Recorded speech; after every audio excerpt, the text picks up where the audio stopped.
मुझे रहजनों से गिला नहीं, मुझे रहजनों से गिला नहीं, तेरी रहबरी का सवाल है।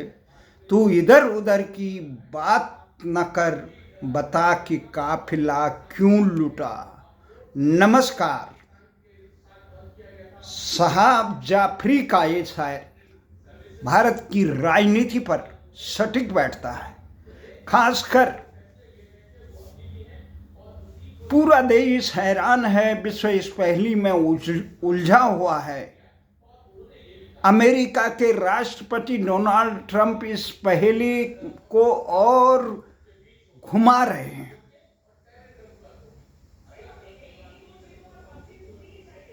भारत के प्रधानमंत्री नरेंद्र मोदी अभी कुछ समय पहले, कुछ मिनट पहले अभी देश को संबोधित किया।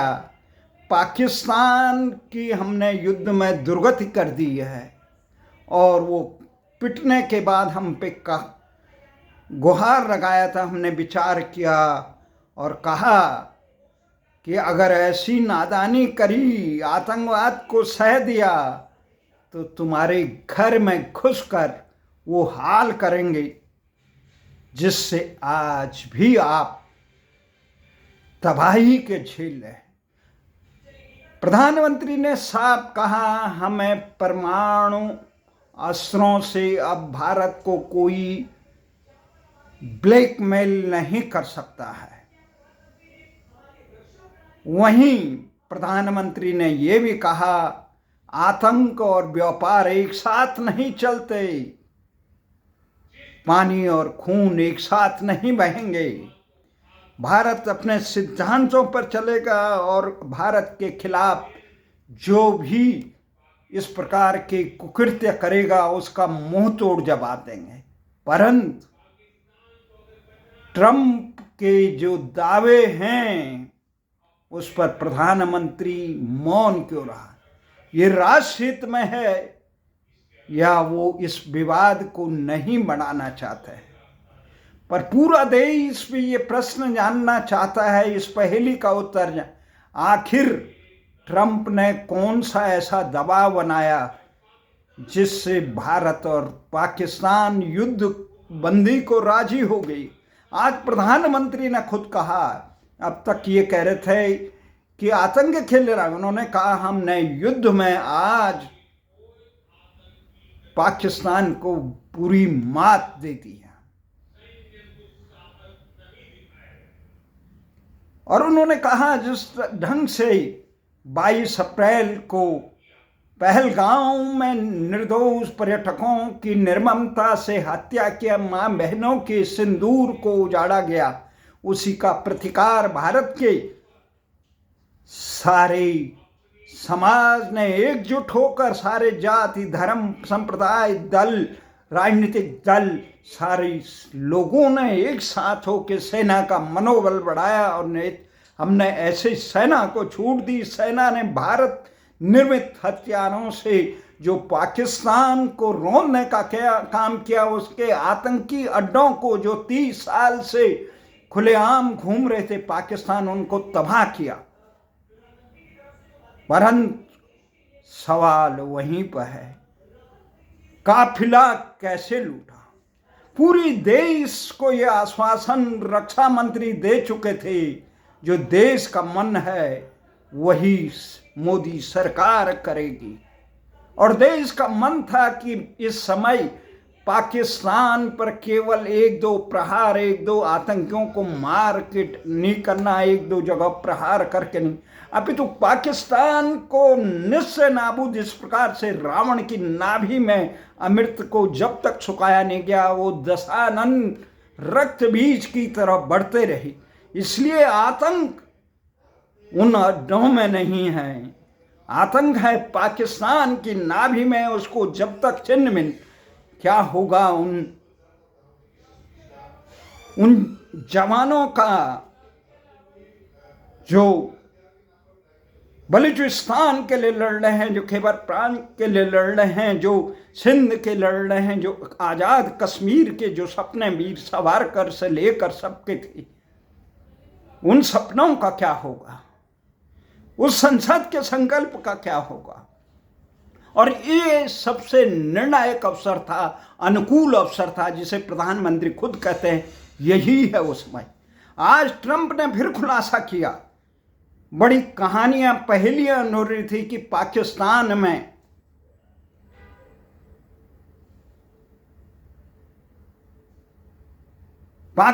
ने परमाणु हथियार चलाने की धमकी दी थी, चलाने वाला था, या भारत ने पाकिस्तान के परमाणु संस्थानों के निकट हमला कर दिया, वहां विकिरण फैल सकता है, मिस्र का जहाज आ गया, वहां से परमाणु विकिरण को रोकथाम करने वाला संसाधन लाएंगे। अमेरिका का परमाणु निगरानी दल वहां पहुंच चुका है। परंतु हकीकत आज क्या रही, जो ट्रंप ने आज दावा किया। ट्रंप ये लोग इसलिए नाराज नहीं है कि माननीय प्रधानमंत्री जी, आपके नेतृत्व में बहुत अच्छी पिटाई हुई पाकिस्तान की, परंतु लोग केवल पिटाई नहीं, समूल नाश, ये आतंक का नाश करना चाहते थे। लोग चाहते थे पाकिस्तान का नाम ही नक्शे से मिट जाए, क्योंकि ये घायल सांप, आस्तीन का सांप फिर छपेगा। इतिहास की भूलों से सबक लेना चाहिए, जिसमें पृथ्वीराज चौहान ने बार बार इनकी कराह पर, इनकी याचना को, इनके गुहार को मानते हुए इन्हें छोड़ा था। उन आतंकियों ने फिर पृथ्वीराज को ही चपेट लिया। जो आतंक को नजरअंदाज करते हैं, वो एक दिन आतंक के शिकार बनते हैं। तो देश का ये इतिहास था। ट्रंप ने आज एक और खुलासा किया कि भारत और पाकिस्तान दोनों परमाणु शक्ति वाले थे, लाखों लोग मरते, लाखों तो मर चुके हैं पाकिस्तान के कारण। जब से पाकिस्तान नहीं बना, उससे पहले डायरेक्ट एक्शन, पाकिस्तान के जन्म के लिए डायरेक्ट एक्शन जब बंगाल से लेकर कई जगह किया गया।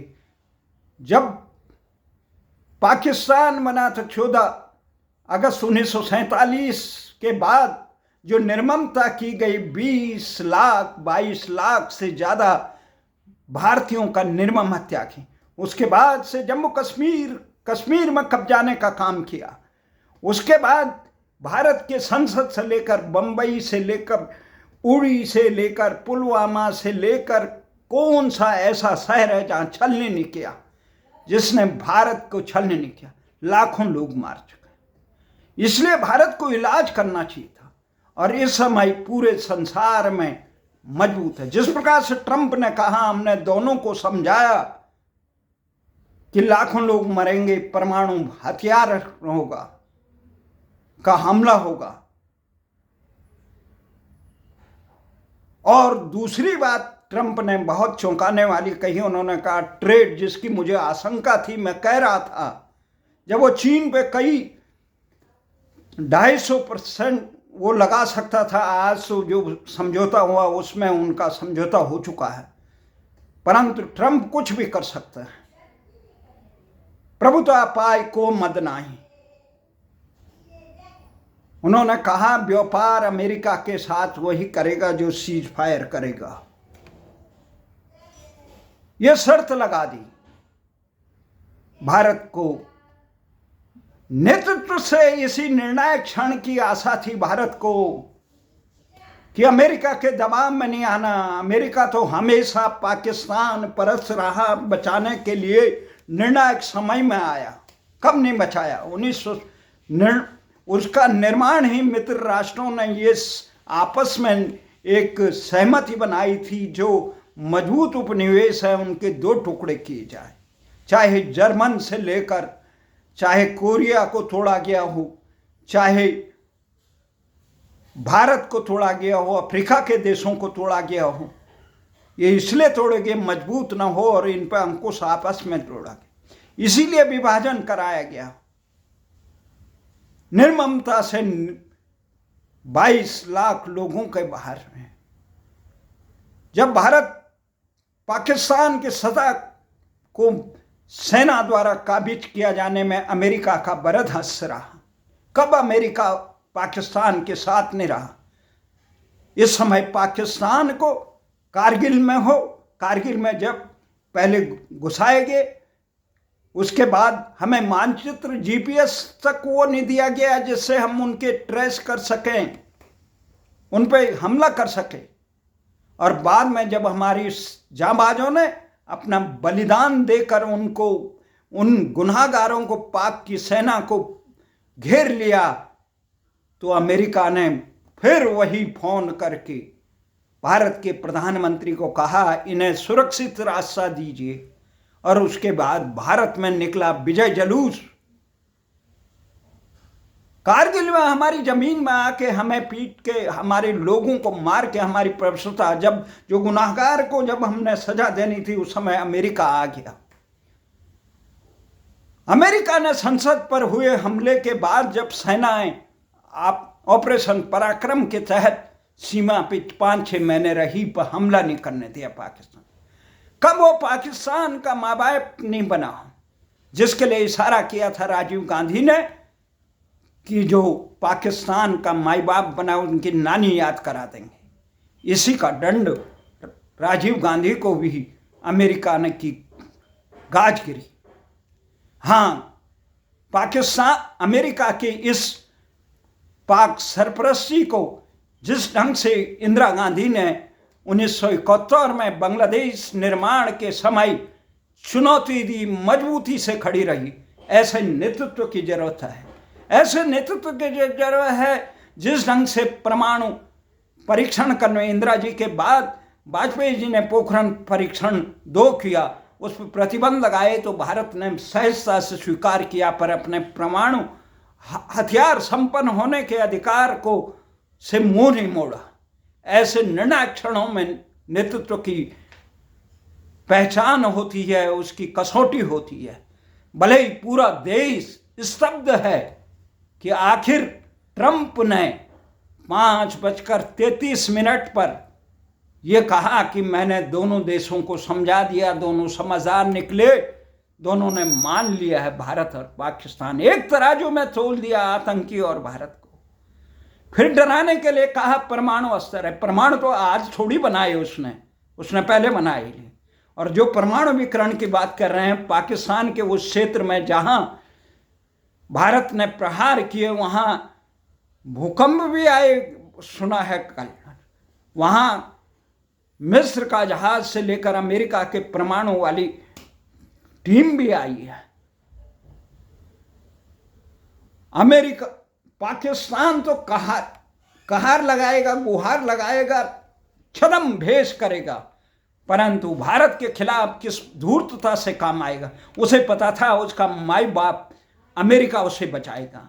अगर अमेरिका की नीयत में खोट नहीं होती तो अमेरिका को, पाकिस्तान को अंतर्राष्ट्रीय मुद्रा संगठन से करोड़ों डॉलर नहीं मिलते, स्वीकृति नहीं होते, वीटो कर देता अमेरिका ने दिलाए, क्योंकि भारत में अंकुश लगाने के लिए अमेरिका के लिए सबसे प्यादा है, सोवियत संघ के प्यादा है। सोवियत संघ के खिलाफ उसने पाकिस्तान का प्रयोग किया। उसने अरब जगत के खिलाफ मुस्लिम जगत में उसका हमदर्द है। भले ही पाकिस्तान का आजकल नया हमदर्द चीन बना है। चीन ने जिस बेशर्मी से कहा कि हम पाकिस्तान के साथ खड़े, अगर भारतीय नेतृत्व चीन को मुंह तोड़ जवाब न दे, चीन के सारे व्यापार को अस्त व्यस्त कर दे, उसका निवाला छीन ले, चीन को मुंह तोड़ जवाब देने के लिए भारत में अपने अनुसंधानों को, अपने को सामरिक रूप से, आर्थिक और सामरिक रूप से मजबूत होना पड़ेगा। देश के नेतृत्व को खुले होने, ऐसे निर्णायक क्षणों में चीन ने कभी भारत का साथ नहीं दिया। चीन ने दुख नहीं किया कि इन गुनाहगारों को, ये कहता मित्र वही जो मित्रता की बात करे, पाकिस्तान को कहते इन दहशतगर्दी। हालत ये है, चीन अपने यहाँ मुस्लिमों पे जो कहर ढाता है उसके खिलाफ आवाज उठाने वाला अरब जगत का कोई भी मुस्लिम जगत का पाकिस्तान सहित कोई भी नहीं आवाज नहीं उठाता। वो अपने राष्ट्र के निर्माण में उन्हें लगाता है, उन्हें इस्लाम पे नहीं, उन्हें चीन के राष्ट्रवाद पे चलाता है। उससे हमें कोई दुख नहीं। परंतु चीन जिस प्रकार से भारत के खिलाफ हुंकार भर रहा है, वो आए दिन, वो देर सबेर चीन को इन कृत्यों का दंड भोगना पड़ेगा। रही बात, प्रधानमंत्री ने आज ये नहीं कहा कि ट्रंप ने क्यों बोला, किस लिए बोला, उस मामले में वो चुप रहे। उन्हें इस बात की आशंका है, जिस प्रकार से कोरोना काल में प्रधानमंत्री मोदी भारत सरकार को वो डपट रहा था, ट्रंप आप इंजेक्शन देते हैं कि नहीं देते हैं, सता मद में भारत को वो कुछ नहीं समझते हैं। अगर होता भारत कुछ उनकी नज़र में, जब मुंह तोड़ जवाब देता इस समय पाकिस्तान के परस, उसके परमाणु अड्डों को साफ कर देते, उसके आतंकी सहित परमाणु अड्डों को। भाई भले ही प्रधानमंत्री ने कहा हमें परमाणु हथियारों से ब्लैकमेल नहीं किया जा सकता है, और जो ट्रंप इसी कहते हैं कि उसे पनाह देने के बाद गुनाह और बढ़ जाता है। ट्रंप कह रहा है मैं कश्मीर का मुद्दा भी 1000 साल कह रहा है। 1000 साल कहाँ से हुआ जी?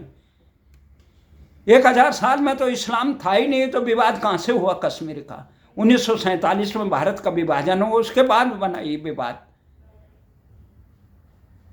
जब अमेरिका ने पाक को उकसाया, अभी डेस्मंड हेडली अमेरिका के पास है आतंकी, जिससे बंबई बम कांड आतंकी हमला कराया, भले ही राणा यहाँ दे दिया हो, पर असली गुनाहगार डेस्मंड हेडली है, जो अमेरिकी खुफिया एजेंसी और पाक की खुफिया एजेंसी का डबल एजेंट है, उसको देने के लिए तैयार नहीं। इसलिए हमें पाकिस्तान से शिकायत नहीं। पाकिस्तान का तो भारत के खिलाफ पैदा ही वो भारत के विनाश के लिए सपने देखता है, करता है।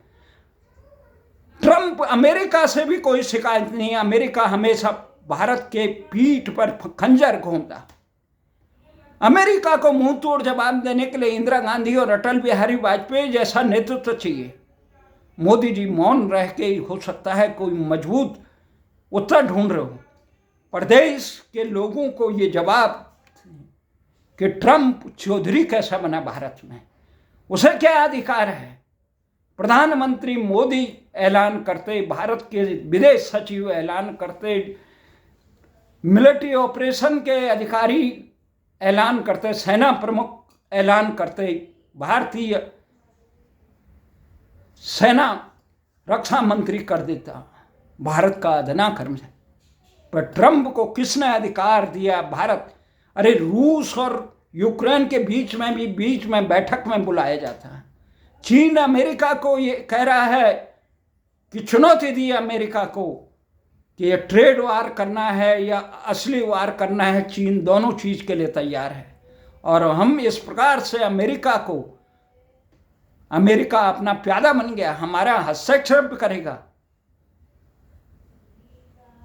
इसलिए अमेरिका के प्रधानमंत्री राष्ट्रपतियों को तो सनक है। अमेरिका में कैनी हेस्टन की पूरे विश्व में शासन करने के लिए अमेरिका बना है स्वयं। वो उसी रणनीति पे काम करता है, उन देशों को तोड़ता है, लड़ाता है, झगड़ा करता है। ईरान इराक से लेकर कौन से देश में तबाही नहीं मचवाई ताकि उनके हथियार बिके। यूरोप और अमेरिका का तो यही धंधा है। और चीन का एक नया धंधा है कि मित्रता के नाम पे कर्ज दो, कर्ज के बाद उसे लूटो खसोटो। ये मानवता के नाम पे कलंक है जिन्होंने कोरोना से लेकर ये इन तमाम चीजों का है। सवाल यही, तेरी रहबरी पे हमें रहजनों से शिकायत नहीं है, हम तेरी रहबरी पर सवाल है। हमें आशा है भारतीय नेतृत्व मोदी जी जो राम जन्मभूमि से लेकर धारा 370 पर मजबूती से काम किए, वो डोनाल्ड ट्रंप जैसे शासक, अमेरिका के शासक अमेरिका पे से कभी भरोसा मत करो कि अमेरिका भारत का साथ देगा, यूरोपियन यूनियन भारत का साथ। वो तो 71 में 7वां बेड़ा और पूरा भारत के खिलाफ युद्ध लड़ने के लिए तैयार आ गए थे। वो कश्मीर को नो फाइटिंग जोन वहाँ पे भारत पे प्रतिबंध लगाने के लिए तैयार थे। उन्होंने किस प्रकार के उन्होंने भारत के अलगाववादियों को कनाडा से लेकर नाटो के देशों से लेकर अमेरिका में जगह दी है। इसलिए अमेरिका से सचेत रहने की जरूरत है। अपने मजबूत करो, भ्रष्टाचार पर अंकुश लगाओ, दलगत राजनीति से ऊपर उठकर राष्ट्र को मजबूत करने का काम करो, तभी देश आगे बढ़ेगा। हमें अमेरिका और पाकिस्तान से शिकायत नहीं, शिकायत यही है इस समय सबसे अनुकूल समय था। हमें इस समय पाकिस्तान के 4 टुकड़े करके पाकिस्तान का खात्मा कर देना चाहिए था, और ये इससे पूरे विश्व को और भारत को आतंक से मुक्त मिल जाती। आतंक को जो ये शरणगाह बन रखा है आतंकियों का, उससे मुक्त मिल जाती। परंतु ये समय चूक गया। देर सवेर भारत को इसका, भारत सहित पूरे विश्व को इसका खमियाजा भुगतना पड़ेगा। पाकिस्तान जैसे निर्लज देशों जो इतने पिटने के बाद वहाँ का प्रधानमंत्री शहबाज शरीफ कह रहा था हम जीत गए, हम जीत गए। अरे कहाँ जीते, केवल शर्म करो। पर उन बेशर्मों को शर्म नहीं आती है। इनका तो वही है कि बिना न मानत जलत जलो, गए 3 दिन बीत, बोले सकोप तब भय बिन हो इन प्रीत। भय बिन जहाँ, और जो प्रधानमंत्री कह रहे हैं ये बुद्ध का नहीं, ये कृष्ण की नीति होनी चाहिए। परित्राणाय साधूनाम विनाशाय च दुष्कृताम धर्म संस्थापनार्थाय संभवामि युगे। न्याय का धर्म वही जिसमें दया हो। दया धर्म का मूल है, पाप मूल अभिमान।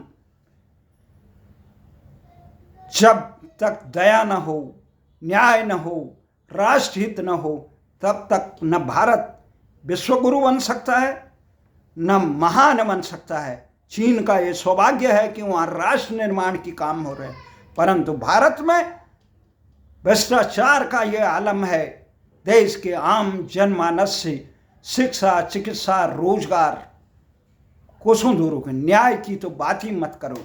किस प्रकार न्यायाधीश ने अपना अलग ही विशेषाधिकार लोकतंत्र को स्वीकार ही नहीं कर रहे हैं। वहाँ बस जज के यहाँ भ्रष्टाचार का आलम मिल रहा है, पर कार्रवाई नहीं होगी। आम जनता किससे गुहार लगाई, भगवान ही बचाए। इसलिए हमें रहजनों से शिकायत नहीं, तेरी रहबरी पे सवाल है। तू इधर उधर की बात न कर, ये बता कारवां कैसे लूटा। जय हिंद, जय भारत।